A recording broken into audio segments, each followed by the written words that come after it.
Hi friends, మీకు ఈ video నచ్చినట్లయితే లైక్ చేయండి, సబ్స్క్రైబ్ చేయండి.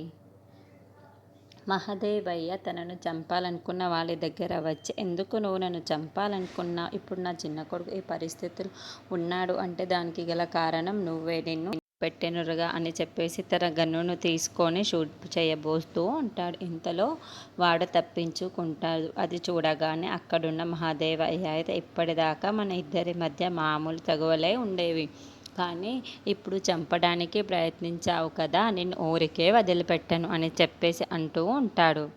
అయినా నువ్వు నన్ను చంపడానికి గల కారణం ఏంట్రా అని చెప్పేసి అడుగుతూ ఉంటాడు. ఆ మాటలు వినగానే అక్కడున్న వాడు, నిన్ను నేను చంపాలనే అనుకోలేదు, నేను చంపాలనుకున్నది ఎవరో తెలుసా, నీ రక్తం పంచుకు పుట్టిన నీ బిడ్డ, నీ పెద్ద కొడుకే నిన్ను చంపాలనుకున్నాడు అని చెప్పేసి అంటూ ఉంటాడు.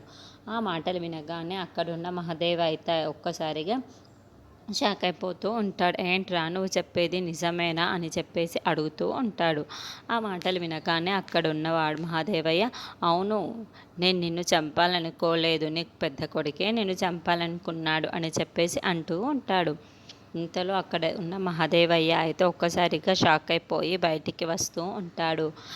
అక్కడున్న వాళ్ళ పెద్ద కొడుకు అయితే, అమ్మో, ఇప్పుడు బాపుకి అంతా తెలిసిపోయింది, ఇప్పుడు నా పరిస్థితి ఏంటో నాకు అర్థం కావటం లేదు అని చెప్పేసి చాలా టెన్షన్ పడుతూ ఉంటాడు. ఇంతలో అక్కడున్న సత్య కూడా ఆ విషయం తెలిసి, ఏంటి బావగారు మామయ్యని చంపాలనుకున్నారా, ఎందుకు, ఏం చెయ్యాలనుకున్నారో నాకు అర్థం కావటం లేదు అని చెప్పేసి ఆలోచిస్తూ ఉంటుంది.